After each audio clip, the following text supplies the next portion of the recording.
Welcome to the Put On Waivers Media Group, home of the Put On Raiders podcast and the Student Body Right podcast.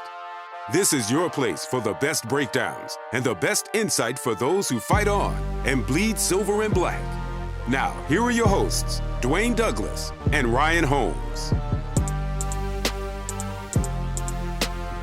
Nice guy. I'm not saying not a nice guy, but we just, less snaps. On defensive line, people talking about the defensive line a lot here. So I'm not really concerned about the edge because I feel like, you get a healthy, you get a healthy Jones, you get a healthy Max Crosby. Okay, fine with the edges, but are we seeing significant pass rush and push from the defensive tackles? I know it's only the TV copy. But they're going up against backups and stuff like that. But what were your thoughts about that part of it? I didn't see a lot of it. I know they made a big deal about the kid who I think he plays like his second football game ever and got a sack against some offensive lineman there. But David Agoha, I think his name is. Yeah. So but like he's not. I mean, he's a practice squad. So let's just get. I'm talking about people who are. We're a week one organization here on the Put On Raiders podcast. We want to know who's going to be there week one, getting pressure on Russell Wilson. Who do you think is going to be those defensive tackles who do that?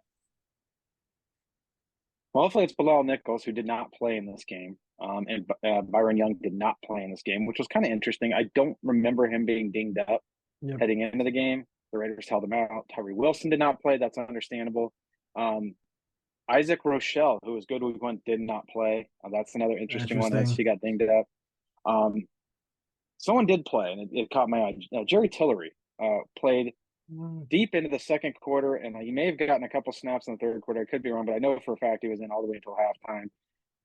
Didn't do anything as far as pass rush against some backups and some third stringers. So, a guy that last year people would have thought was pushing for a starting job, was going to give you some pass rush on the interior, didn't really show anything in this game.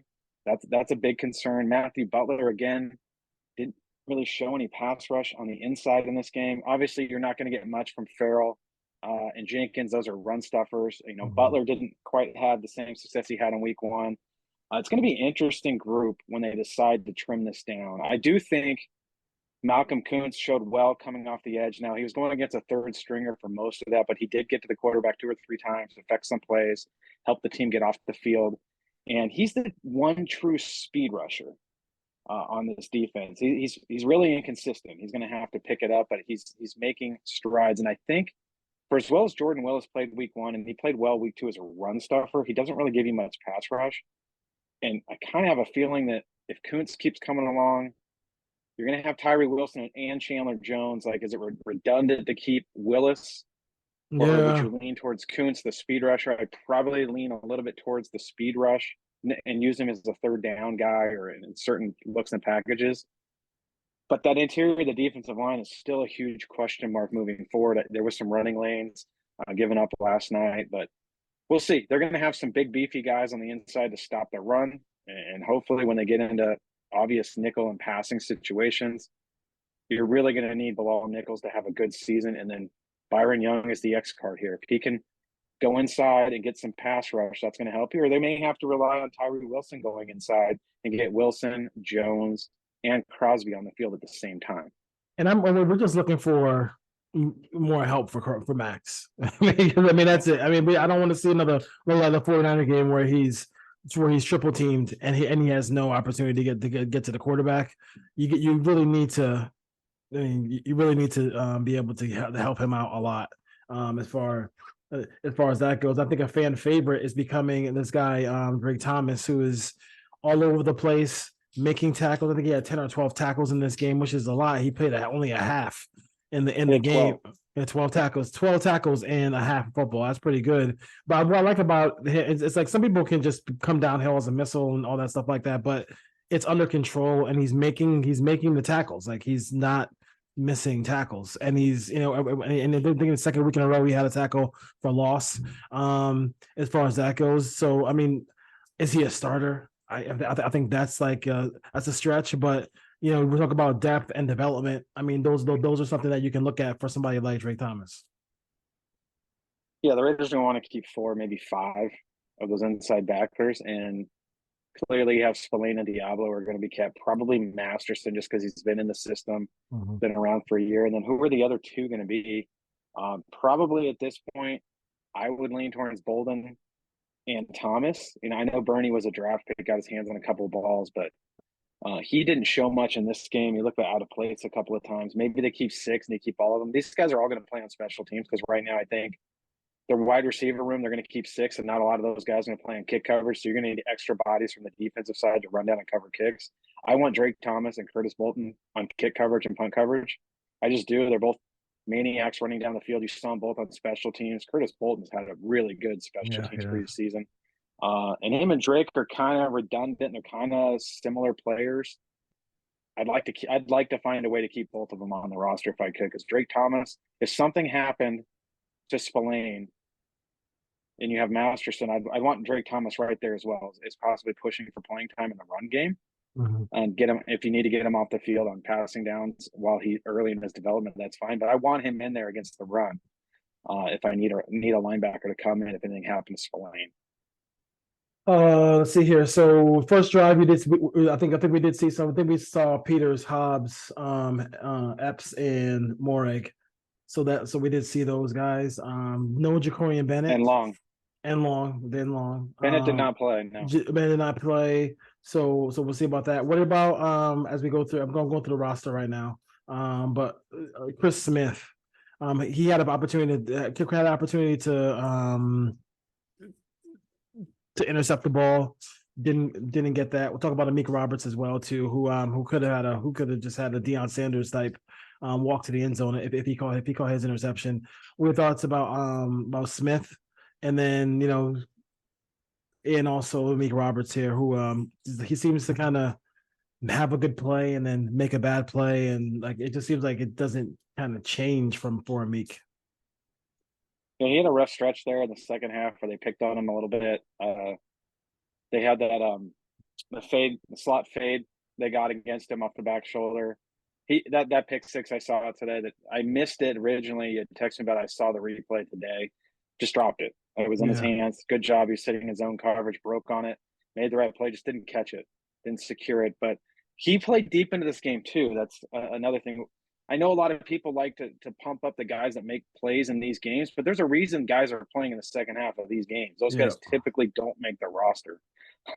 All of them aren't going to make the roster. They're out in their second half yesterday. But I thought Duke Shelley was okay. He stumbled on a play coming out of his break and coverage to give up the play down the sideline.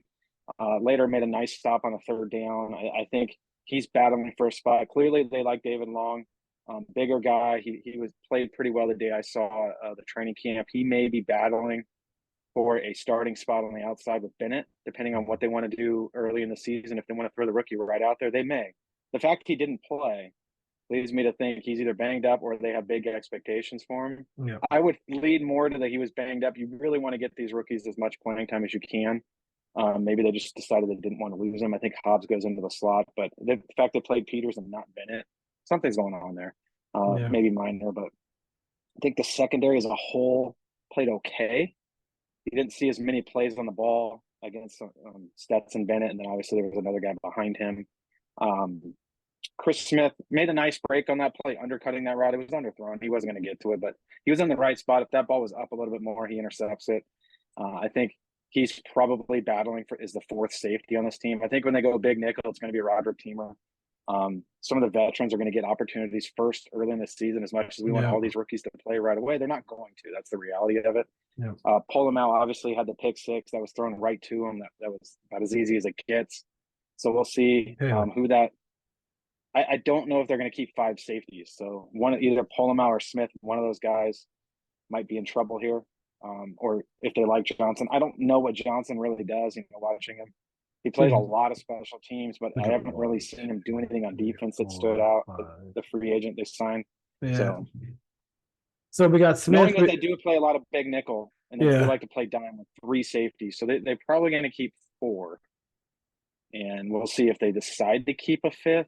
Polamalu would be the 5th. I think they would keep Smith at this point, but we'll see. I would be interested to see because, I would think that they would keep. I mean, obviously the starters are Epps, Moreg, and then you got Teamer, Palmao, and then Smith. And then maybe Johnson and Grant go away. And don't make the team. It'd be interesting to see if they, like you said, if they keep five.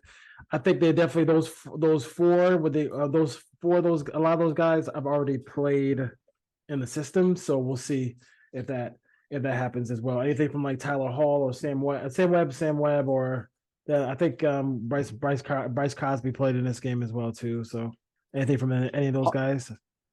Hall made a nice play on a wide receiver screen where he was able to undercut the block and then make a tackle at the line of scrimmage. He didn't play a ton in this game, but he did get in and play in the second quarter. And then I think Robertson played into the third quarter, and then maybe they just get alternated snaps there. Cosby got in. He's playing some safety in camp, then also corner, so he's kind of that hybrid, defensive back that may just try to stash on the practice squad again. That can do a little bit of both if it comes to that point of the season where they need a body. They could bring him in. Webb's going to have a hard time making this roster, but I do like Webb. I still like the speed, the size, the physicality. In fact, he had an interception last week that he almost took back to the house. There's something still to be developed within Sam Webb. You can probably get him to the practice squad. I know a lot of Raider fans don't understand. A lot of these guys are going to clear waivers. If you keep them, they have to go on the 53. Every team is having these same conversations. Even the worst teams in the league, their fans are worried about, the guys 50 to 60 on the roster and who's going to get signed and who's not. I saw a guy today think Cam Sims is going to get snatched up if they don't keep him on the roster. Like Cam Sims is probably not making this roster. I like Cam Sims. I hope they do find a way to keep him, but I just don't know what is fit on this roster other than an occasional red zone guy. And you have three tight ends. You have Devontae Adams. You have Jacoby Myers. You don't really need him. Exactly. Yeah, I mean, you got some big. I mean, that same catch that he made is a Devontae play. It's a Jacob. Marshall Aitman made that catch. Yeah, exactly. Jacoby Myers makes that way. This is somebody commented the other day. Chad Shillings. Oh my god! I remember that bomb that I think it was Jamarcus Russell threw to him in the Baltimore game, and I was like, yes. And then they got beat by like 45 points in that one. So yeah, it is what it is. It is what it is. Real quick before I go on the questions is tight end Hooper Mayer. Do you see them? Horsted, Fotheringham, and Hollister. Do you feel like the battle looks like it's between Horsted and Fotheringham, right? I mean, between that last tight end spot, probably the tipping point would be special teams. Yeah, Horsted ran around on special teams instead of Fotheringham this last game. Horsted got some snaps, didn't really do much. I think they know what they have there. I do like the Fotheringham's played a little H-back. He's played a little fullback. He can play some tight end. He can catch the ball. He can play special teams. Horsted has more ability to run the seam, is more of a speed tight end. Yep. So depending on what they want to get. I could see if it comes down to a roster crunch, they release both of them, keep two tight ends, and then a couple of days after all the dust settles, bring one of them back because they don't want to risk another player. You see that all the time where they load up on a position group. They go thin for a couple of days at one spot, and then they bring a guy back. So I think it's neck and neck at this point. If you would have asked me this 2 weeks ago, I would have said Horsted, and now when they released Howard. But now I think Fotheringham's making his move, and Horsted's going to have to do something here. And I think they're both going to play a lot in the third game because I don't think you're going to see Hooper or Mayer play in this next game. They have 90 guys on the roster. You're going to take 50 of them and kind of stash them away. 45 of them are going to play. So we'll have a better idea. If guys aren't playing in the third game and they're healthy, that tells you something. It tells you they're probably going to make the roster. No question about it. So 858-299-5592 is our text line.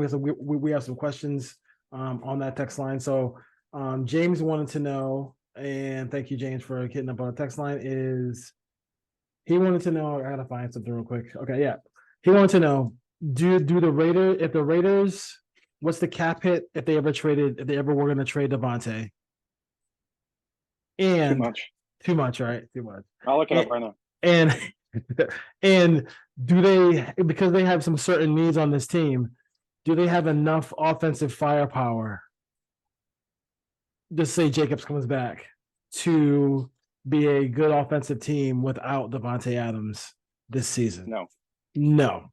I would say the answer is no. No, the first one. I mean, I like Jacoby Myers. Some of the pieces there, but don't get caught up, James, in a lot of the stuff we see in the preseason because, like I said, nobody's playing their complicated schemes. Nobody's hiding, defenders and stuff like that. They're not doing all those things in this in during this time. They're just trying to get through not injured. I think we both agree on that one. No, it's not. It's not the case. Yeah. So Devontae Adams is a top 3 wide receiver in the league, and he's not 3. He's either 1 or 2, depending on who you talk to. Exactly. Any offense would not be as good without him. I think here's the dead cap. If they were to trade him, it's 23.5, basically $23.5 million dead cap for 2024. They would take 7.8 million this year. They're not trading him. Yeah. It makes no sense. Now maybe they can go into next year if the rails come off, they finish as a bottom 5 or 6 team, they get a top pick, and Devontae says, you know what? I don't want to play with Aiden O'Connell, or I don't want to play with the quarterback you take in the top 5. I want out of here. If they did it next year, they traded him before the draft, it's the same. You're looking at $23.5 million. So if they release him, it's over $40 million. They're not going to release him. He's a Raider. Like, they're going to keep him this year. They're probably going to keep him next year. I know Aaron Rodgers took less, and everyone thinks he's going. They'd be foolish unless someone wants to offer him 2 or 3 number ones for him. Yeah. Let's say they get the 5th pick, and you got an opportunity to get 2 or 3 extra ones, and you can get it up to number 1 and take Caleb Williams. Then I would think about it. Mm-hmm. But that's so far away, and I think Devontae wants to play in Las Vegas. I don't think it's the issue that the national media. He's come out and said that Devontae's not going anywhere.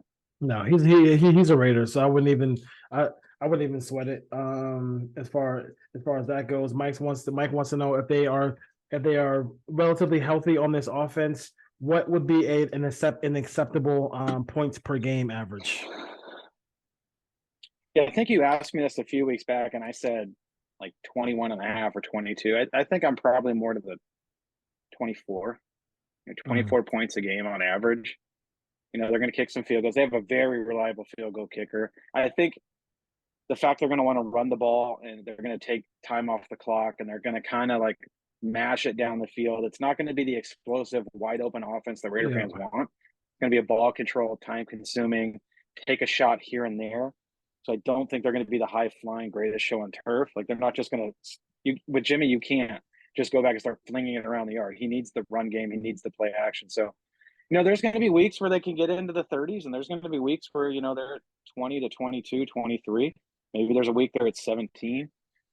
But it's a very difficult question to answer without knowing how good the defense is going to be. Because if the defense can't get off the field and the defense is giving up touchdowns in the red zone, this offense is going to have to try to put points up and get outside of what they want to do. They want to run the football. That's what Josh McDaniels wants to do. And I think also, too, is going to be a situation where, like, you sit there and look at it and say to yourself, like, the teams that score a lot of points sometimes, some years, they get turnovers.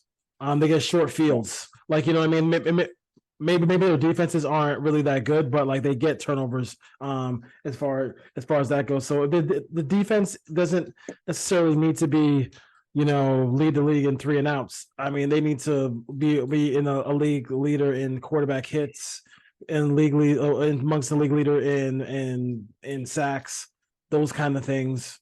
Third down efficiency, getting off the field in 3rd and long, and getting turnovers. They've gotten some turnovers in the preseason, but they need to get more turnovers as far as that goes. They have to get turnovers. Go ahead.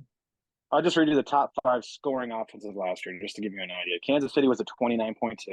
Yep. Buffalo was at 28.4. Philadelphia 28.1. Dallas 27.5. Detroit 26.6.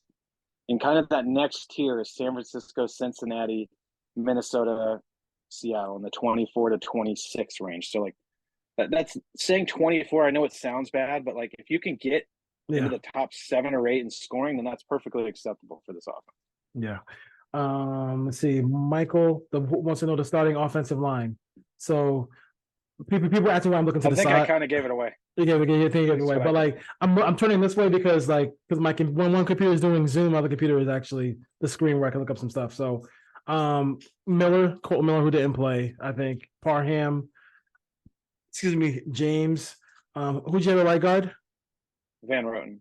Van Roten at right guard. No more Alex Bars, which would make everybody happy. And the combination of Illuminaire and Munford, right? I mean, and with the waiting in the wings of Dalton of Big Country, they call him, I guess, Dalton Wagner. As far as that goes, I mean, I don't see. I mean, it's pretty much right there. But I mean, the Raiders should. That should be their offensive line. They can road great, and they can road great there. They can run the football with this offensive line.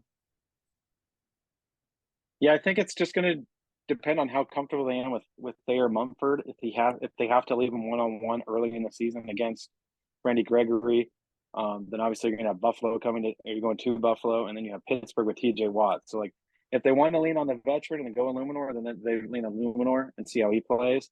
If they just want to pound the rock and they're comfortable putting a tight end over there and chipping with a running back and seeing how it goes, I think they go with Mumford. But right now, I think it's pretty close to what they want to do. And it's going to depend on game plan. And they may play in both. They did this last year. They may play in both. You may see one first series, the next one, and so on and so forth. Let's see here. Walt, finishing stats for Jimmy G. He played, so I mean, can you tell me how many games he plays? I don't know. It's like, you know, people have some prop bets going. That's why they're asking these questions. I guess who knows. I don't know. I mean, as far as Jimmy G goes, I have no real clue as far as that goes. Let's say he plays 15 games. 15 games. 15 games. What, 27? He throws for 3,800 yards. He throws 24. Let's say 25, 26 touchdowns and 10 picks. Yeah, I mean, because I think you have they're going to try to smash you in the run game. They're going to run. Yeah, they're going to run the ball. They're going to run the ball in the red zone. So if they're successful running the football, they're going to just hand the ball off and he'll get a touchdown the way he doesn't really care about the touchdowns. Like passing touchdowns. Some guys really want to throw the football down there. And some guys, and Rodgers, they want to get those stats, Mahomes, but like, but a lot of guys want to just go out there and just throw and run the. So some people want to run the football. He wants to run the football down there. So we'll see if that continues. But they have but when called upon, and you look on film, like they have some nice designs when they do have to pass the ball in the red zone. We just have to see if they actually are going to be completed this year. Last year they weren't able to complete those passes. This year, this year we'll see if Jimmy can do that or if Aiden O'Connell can do that. That's all. Maybe. Yeah, I don't look at Jimmy's stats. I'm not really going to care what they are this year, to be honest with you. It's about whether they win or lose the game. If Jimmy goes out there and he goes for 200 yards, 1 touchdown, 1 pick, and they win the game, that's fine. Just win the game. We're back to just win, baby. So we'll see what happens. Now, he can't go out there and fall on his face. When they need him to throw the ball and make plays, he's going to need to do that. But if this defense is a little bit better, if they run the football, if they score in the red zone, I don't need Jimmy G throwing for 303 every week because that's not who he is. All right, and then the last one would be from Lee. He wants to know who are our guys on the bubble as far as making the squad. He's from Texas. He wanted to let us know he's from Texas. So God bless you out there in Texas with the Cowboys. Bubble team. I mean, I think Kuntz is on the bubble. I think we talked about that. I think he's on the bubble. I think on the bubble. I think he's leaning towards staying, but he is on the bubble. I would say. Let's see here. Keelan Cole, Philip Dorsett, Christian Wilkerson. I think one of those guys makes the team.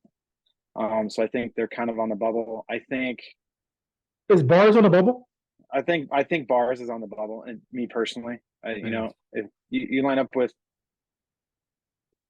The question is going to be how much do they like Mutai? Because if you line up with Parham, James, Van Roten, you kind of want a guy to back those up. If anything happened to James, then you could slide Parham over to center. Who are you comfortable with at left guard? If they're not comfortable with Mutai right now, then Bars probably makes the roster as kind of that backup interior guy. Or maybe they keep if they like Grosso enough at backup center, then you can keep Mutai and Grosso. Mm-hmm. So it's just going to be a judgment call. They're probably going to keep, I would guess, 9 offensive linemen. Do they keep 4 tackles right now, or do they just keep 3? Mm-hmm. At the initial outset, Illuminor, Munford, Miller, you don't really have anyone else that can play tackle. So 2 of those guys went down in the game. Obviously, if you went that route, then you'd stuff the practice squad with a couple tackles. Wagner, clearly Haran, you would try to figure out how to get him onto the practice squad. Haran did not have a good game yesterday when he came in the second half. A couple penalties, got beat a couple of times. So we'll see what ends up ultimately happening with him. I think if you go over the defensive line, if you want to talk about who's on the bubble, I really think Matthew Butler is on the bubble. I think some of these guys they picked last year, I think Farrell's going to make it just because of his run stopping ability. Yeah. But when you start looking at the numbers in that interior defensive line group, there's a lot of veterans that can play. Yep. And if Matthew Butler's not, a really good run defender and he's supposed to be this 3 technique pass rusher and he hasn't shown you any pass rush, I'd rather keep Silveria, who's shown pretty good as a run defender. He got away with a couple of defensive holds yesterday, but he was helping his other linemen loop around. Linebackers shoot the gaps. You kind of like to see that. Other teams do it to the Raiders all the time. It never gets called, but it's nice to see a Raider trying to get away with some of that stuff. But I think Matthew Butler, I'm going to put him on the roster bubble right now, and I think he's on the outside looking in. And I think a guy like Adam Butler has experience playing with the Patriots, and now playing with the Raiders under McDaniels as well too. So it might make it that logjam might be not so much of a logjam. If you look at that way, I think 48, whoever he is, he's gone. Hearn, Aziz Hearn. I think he's from UCLA. He's a Bruin. So he's a Bruin. So that's probably why. But I think he's going. But I think one guy. I think the punt return, kick return game, I think is in good hands. I really don't want Renfro doing it anyway. So to get somebody who specifically does it and also can contribute, if anybody got hurt in that slot receiver position, DeAndre Carter is a nice guy. On the depth chart, it says Keelan Cole. Nobody wants to see Keelan Cole do any of that. So as far as that goes, but I do think the running backs will be Josh Jacobs when he comes back. It'll be Zamir White, Abdullah, who is shifty. He's a nice little piece, Abdullah. But I mean, as far as like anybody else, I mean, Brandon Bolden will still be active for games, I guess. Britton Brown's getting cut. Britton, you can't make the club from the tub. He got a red shirt year last year, and we don't even see him. He's not even practicing. I don't know. He's not going to make this team. Another Bruin. I'm not making this team. But up to tape. He's not making the team. He will not be on my final 53. He's not making this team. And then Damian Williams, Darren, Thompson, those guys are not making it. Cyril McCormick, somebody get him a small number. He's too small to wear that number. Wear 47. Come on, Tyrone Wheatley, baby. But I think practice squad is written all over for him too as well too. So that's pretty much it as far as the questions go. Thank you guys for listening, all that stuff like that, and also submitting questions to the text line. You can DM. You can also do it on Twitter as well. It wouldn't.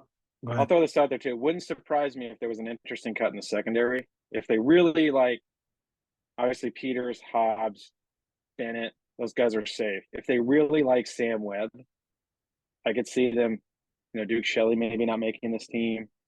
Brandon Faison maybe not making this team because he hasn't been out there. He's been hurt. I think Long makes it. That's 4. Do they really like Tyler Hall on the inside?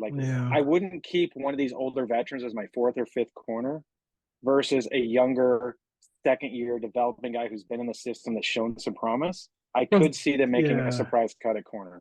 Yeah, and also I'm looking at their measurables, and Sam Webb has the same measurables as Faison, as some of these guys. So why not just go with the younger guy? He's cheaper, and you might probably get the same production. It's not like Brandon Faison is Rod Woodson. He can get cut, and you and he's hurt right now.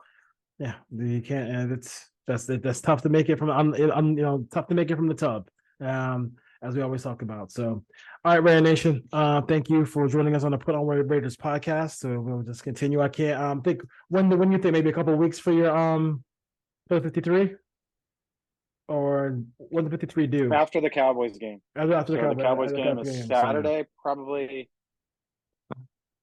Monday. When's the actual cut down date? Let's look that up. I don't know off the top of my head. Actual cut down day. Let's see. NFL cut. Cut down day is August 29th. That's a Tuesday. So let's say Monday the 28th. Monday 20th. All right. So we'll have a show before that, obviously. So we'll just let's. I mean, Ryan's always pretty good with that. So we'll check that. We'll check out those cuts and see what is gonna Special go teams on. matter. So, people don't understand that when they look at the different rooms. They just want to take the 6 best guys or the 5 best guys. Someone's got to play specials. Exactly. Anything on Tyree Wilson? Did you get to see him at all? When you were just watching the video that were put out. Yeah. So he's enormous. He looks pretty good. He had some pass rush moves in the pregame. They should no pads, but just it's going up against a coach. But you saw him kind of cross over, dip under. You saw rip move. So it's like he looks like he's moving all right. So yeah. He's not going to play in this third game. So anyone that's tuning in next Saturday to watch the Raiders play the Cowboys, he will not be out there. Like they're not going to risk it at this point. Yeah. Just get through 3 practices this week. Maybe get him into some contact drills, and just have him ready to be a backup come week 1 when they travel to. Is it still Mile High or is it in Power State? I don't even know what they call it. Who knows what they call it? Who knows what the stadiums are called anymore? I still think it's Jack Murphy, and it doesn't even exist anymore. Is it Let's Ride Stadium? Let's Ride Stadium out there in Denver. We'll see what happens. All right, Raider Nation, we out. Listen, hurricanes, earthquakes. Be safe, California. Be safe. Take care.